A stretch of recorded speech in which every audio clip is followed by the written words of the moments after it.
আসসালামু আলাইকুম ওয়া রাহমাতুল্লাহি ওয়া বারাকাতুহু।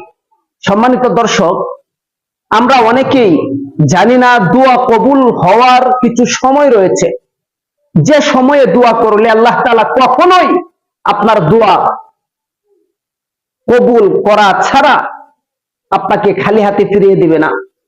সুতরাং দোয়া কবুলের সময়গুলোতে যে যা দোয়া করবে আল্লাহ তাআলা তাই কবুল করে নেবেন। তার মধ্যে সর্ব উত্তম এবং সর্বশ্রেষ্ঠ সময় হলো ফরজ নামাজের পরে। আল্লাহ তাআলার যে বান্দা যে বান্দি তার যা লাগবে আল্লাহ তাআলার কাছে তাই যদি চায় আল্লাহ তাআলা সাথে সাথে তাকে দিয়ে দেয়। কিন্তু আমাদের ইয়াকিন হয় না, আমাদের বিশ্বাস হয় না। এমন অবিশ্বাস নিয়ে যদি আমরা দোয়া করি তাহলে আমাদের দোয়া কবুল হয় না। এই জন্য আল্লাহ তাআলার কাছে যা চাইবো আল্লাহ তাআলা তাই কবুল করবেন এবং আল্লাহ তাআলা অবশ্যই কবুল করতে পারেন। আল্লাহ তাআলা অবশ্যই আমার সমস্ত হাজত পূরণ করতে পারেন। এতটুকু আস্থা এবং অগাধ বিশ্বাস নিয়ে যারা দোয়া করবে আল্লাহ তাআলা তাদের দোয়া কখনোই ফিরিয়ে দিবেন না। সুতরাং এক নাম্বার, দোয়া কবুলের সময় ফরজ নামাজের পর আল্লাহ তাআলা দোয়া কবুল করেন। দুই নাম্বার, নফল নামাজের সেজদায় আল্লাহ তাআলা দোয়া কবুল করেন।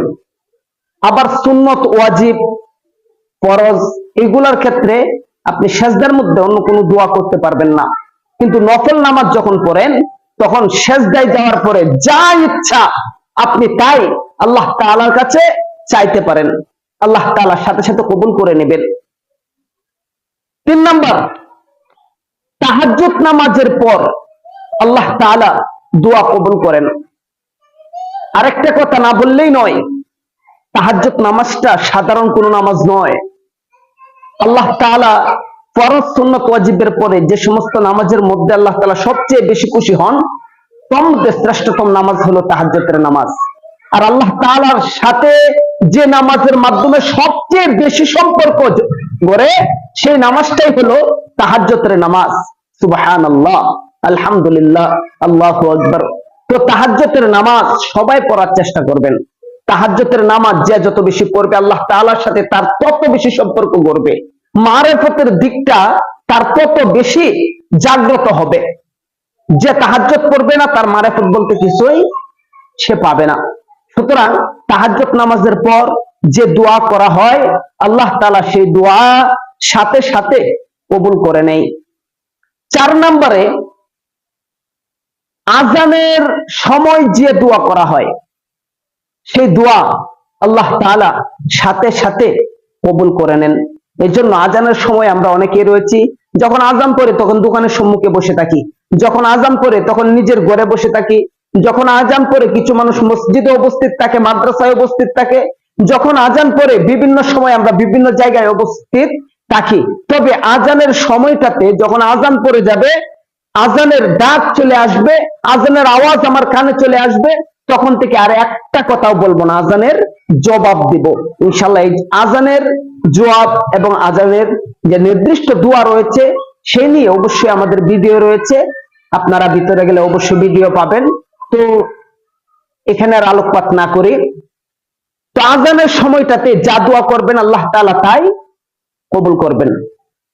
এরপর আসুন 5 নাম্বার,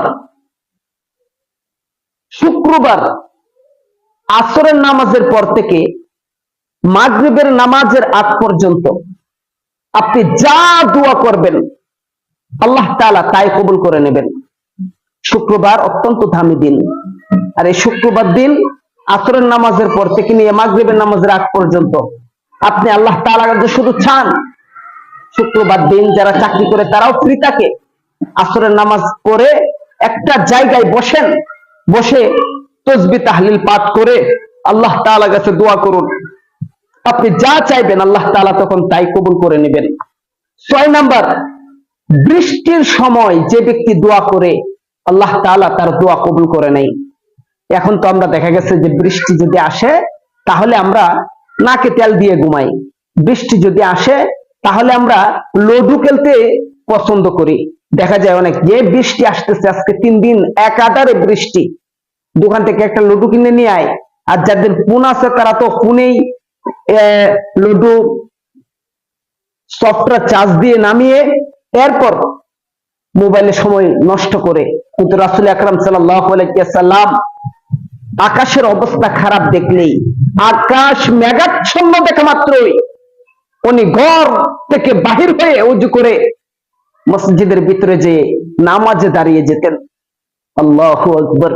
এই জন্য যখন বৃষ্টির সময়টা হয়, বৃষ্টি আসে, তখন আমরা এদিক সেদিক সময় নষ্ট না করে আমরা নামাজের ভিতরে দাঁড়িয়ে যাই, কোরআন তেলাওয়াতে লেগে যাই, কিংবা একটা স্থানে বসে আল্লাহ তাআলার দরবারে দুহাত তুলে আমরা দোয়া করতে থাকি, জীবনে গুনার জন্য মাপ চাইতে থাকি। জীবনের যত কর্ম রয়েছে সমস্ত কর্মের ভিতরে গুনাহের কর্মগুলো আল্লাহ তাআলা যেন মাফ করে দেয় এবং প্রত্যেকটি গুনাহ নেক দ্বারা যেন পরিবর্তন করে দেয়। এর জন্য বেশি বেশি আল্লাহ তাআলার কাছে দোয়া করা। আল্লাহ তাআলা অবশ্যই বান্দার দোয়া ফিরিয়ে দেন না। আল্লাহ তাআলা দয়ার সাগর, আল্লাহ তাআলা কারো আকুতি কখনোই ফিরিয়ে দিতে পারেন না। আল্লাহ তাআলার কাছে যত বেশি দোয়া করা হয় আল্লাহ তাআলা তত বেশি খুশি হয়। আল্লাহ তাআলা তখন বলে, বান্দা তোমরা গুনাহ করতে ভালোবাসো আর আমি আল্লাহ মাফ করতে ভালোবাসি। দুনিয়ার মানুষের কাছে যত চাইবা তত রাগান্বিত হবে, আমি আল্লাহর কাছে যত চাইবা তত আমি আল্লাহ খুশি হই। আমি আল্লাহর কাছে না চাইলে আমি আল্লাহ রাগান্বিত হই। এই জন্য বেশি বেশি বৃষ্টির মুহূর্তে সময়টাকে নষ্ট না করে আল্লাহ তাআলার কাছে বেশি বেশি আমরা দোয়া করব। বৃষ্টির সময়ে যা চাইবো আল্লাহ তাআলা তাই কবুল করবেন। 7 নম্বরে, মুমূর্ষ রোগীর কাছে কোন রোগী যখন দেখতে যাওয়া হয় তখন এই রোগীর পাশে দাঁড়িয়ে আপনি দোয়া করবেন, তখন আল্লাহ তাআলা সাথে সাথে দোয়া কবুল করেন। মনে রাখবেন, রোগী দেখতে যাওয়া মাত্র বেহুদা কথা বলে সময় নষ্ট করবেন না। রোগী দেখতে যেয়ে অনর্থক সময় নষ্ট করবেন না।